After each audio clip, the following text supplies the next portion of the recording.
They say curiosity kills the cat, but what they never tell you is what happens after the cat comes back. Some games are meant for fun, for laughs, for light flickers and spooky dares around a campfire. But others open doors we have no business unlocking. Tonight I want to take you down a path most fear to tread. A path lined with flickering candles, shaky hands on planchettes, and unanswered questions that should have stayed buried. This is the story of the Ouija board, of seance rituals, and of what happens when we call out into the dark, and something answers. Let's start with the board itself. The Ouija board, in its modern form, was patented in 1891. It was sold as a parlor game, a harmless diversion, a talking board with letters, numbers, and a planchette to guide your finger to messages from the unknown. But from the beginning, something was off. The first man to market it, Elijah Bond, believed it could really contact spirits, and the Kennard Novelty Company, who manufactured the first boards, insisted they named the board Ouija because the board spelled it for them during a session. It allegedly means good luck, but luck is rarely what follows. Let me tell you about the Zozo case. It started in the early 2000s. A man named Darren Evans from Oklahoma began posting online about terrifying events that followed his Ouija board sessions. He and his girlfriend would use the board regularly, asking questions, laughing, feeling foolish. Until one name kept coming through again and again, Zio. At first, the responses were strange but playful. Then they turned dark, threatening, personal. The board began answering questions before he finished asking. Objects in his house began to move. His girlfriend became withdrawn, angry. Then their daughter nearly drowned in the bathtub, while both parents were in the same room. Darren claimed it was as if she had been yanked underwater by invisible hands. He later learned others across the world had also encountered Zozo through the board. The demon, or entity, or whatever it is, would pretend to be kind, even loving. Then it would twist its answers, offer blasphemies, threats. One common theme among Zozo encounters: it starts by moving the planchette rapidly in a figure-8 motion, an infinity loop. Then it begins spelling nonsense, then insults, then names. Some users reported mental breakdowns, blackouts, even violence. They tried burning the board, burying it. Nothing worked. Some said the board would reappear. Others said the planchette would move even when the board was gone. Another famous incident happened in 1972, the Doris Bither case. She didn't use a Ouija board, but she did hold sessions in her home, calling out to spirits in grief and desperation after her abusive upbringing. Soon she claimed she was attacked, physically, by entities. She said she could feel them around her, and worse, on top of her. Investigators caught lights forming around her body. Real photographs exist, beams, orbs, streaks captured without flash. Some say it began when she started trying to contact her dead mother. Others say she invited something else instead. But it gets more personal. I had a cousin, Jacob. He was the brave one, the skeptic, the guy who always said, "It's all in your head." One night during a storm, he and his girlfriend pulled out an old board they found at her grandmother's house. The planchette moved. They assumed the other was joking.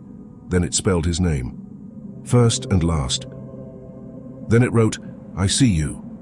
He laughed until the planchette spelled "turn around." He did. Nothing was there. But that night he had a dream.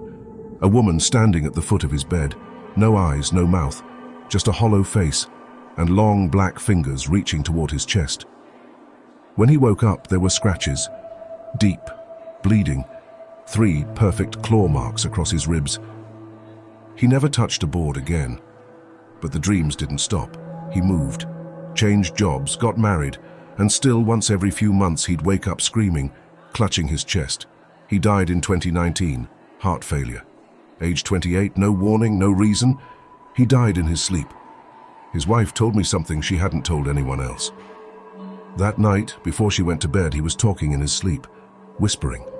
She leaned in close. He was saying, "Yes, I'll go with you." And then he stopped breathing. If the Ouija board is the telephone line, the seance is the voice call. People have been gathering around tables for centuries, calling out to the dead, sometimes to speak with a loved one, sometimes out of boredom, but there are rules, unspoken ones. and when you break them, something always answers.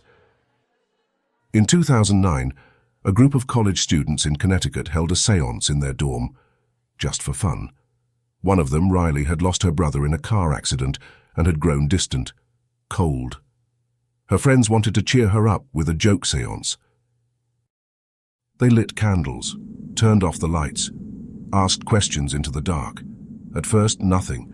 Then one of the candles went out. Then came the tapping, soft, rhythmic, from the closet door.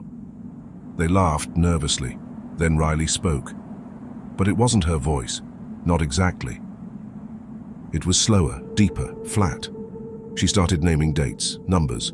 Then she described the accident, details she never told anyone, where her brother's body was found, the time of death. The other students panicked. They tried to end the session, but Riley wouldn't stop. She said, "He's not alone." One of them, a guy named Marcus, later dropped out of school, claimed he kept seeing shadows out of the corner of his eyes. Riley was committed to a psychiatric facility 2 weeks later. She had scratched words into the walls of her dorm. One phrase over and over again, "They followed me back." In 1974 in Indianapolis, a family held a séance trying to reach their grandmother. One of the daughters, Beth, was only 9. She didn't understand the ritual, but she watched, listened. That night, she said Grandma came to visit. She said Grandma told her to open the basement door, that she had a gift waiting. Beth disappeared. They found her 6 hours later, behind the furnace, unconscious, shivering. When they asked her what happened, she simply said, "It wasn't Grandma." A week later, the mother tried to recreate the séance to find out what happened. During the session, the lights exploded. The mother started speaking in German, a language she did not know, then collapsed. Doctors said it was a seizure, but her husband said her voice, while she was convulsing, was saying the same thing over and over. "She's not yours." In 1983, a group in Montana tried a séance in a remote cabin. One of them, Mark, brought his tape recorder to prove the spirits were fake. The group included 6 people. They placed hands on the table, asked if any spirit was with them. The planchette, homemade, didn't move, but the recorder clicked. Later, when they played it back, they heard static, then a voice, low, raspy, "I'm already inside."